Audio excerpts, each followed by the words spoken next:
Okay viewers, আজকে আমরা দেখব মডুলারের সাথে কিভাবে Cat6 ফাইবার কানেক্ট করা হয়। দেখুন, মডুলারের দুই পাশে কালার কোড দেওয়া আছে এবং এক পাশে অ্যারো মার্ক দেওয়া আছে, যেটা অ্যারো মার্কের মাধ্যমে আমরা মডুলারটি কানেক্ট করব। এখানে মডুলারের কালার কোডগুলো দেখে নিলাম। খয়েরি সাদা খয়েরি, দেন আছে কমলা সাদা কমলা। অন্য পাশে দেখুন সবুজ সাদা নীল এবং নীল সাদা সবুজ।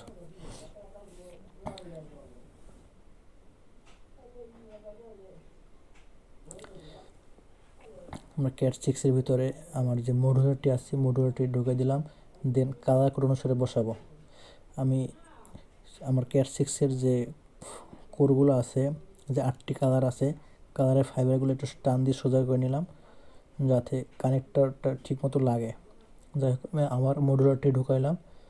ঢোকানোর পর দেখুন কালার কোড অনুসারে প্রথমে আছে খয়েরি, আমি খয়েরি প্রথমে লাগাইলাম, দেন হচ্ছে খয়েরি সাদা। দেখুন এই যে কালার আছে, কালার অনুসারে কালার কোড বসাবেন।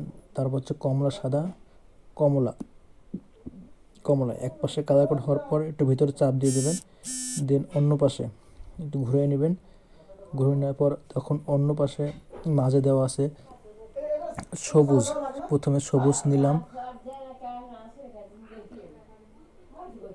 সবুজ নিলাম, দেন হচ্ছে গিয়া সবুজ সাদা চাপ দিয়ে দিলাম। তারপর হচ্ছে দেখুন আবার মাঝে দেওয়া আছে কালার দেওয়া আছে নীল, আবার দিলাম নীল সাদা। দেখুন আমার দুই পাশে কালার কিন্তু মিলে গেছে।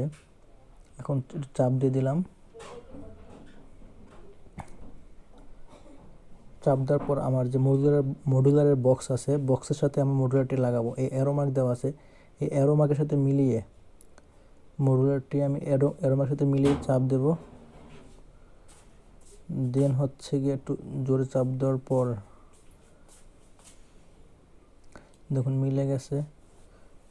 তারপর হচ্ছে গিয়ে আমার যে বাড়তি অংশগুলো আছে ফাইবারের বাড়তি অংশগুলো কেটে দেব।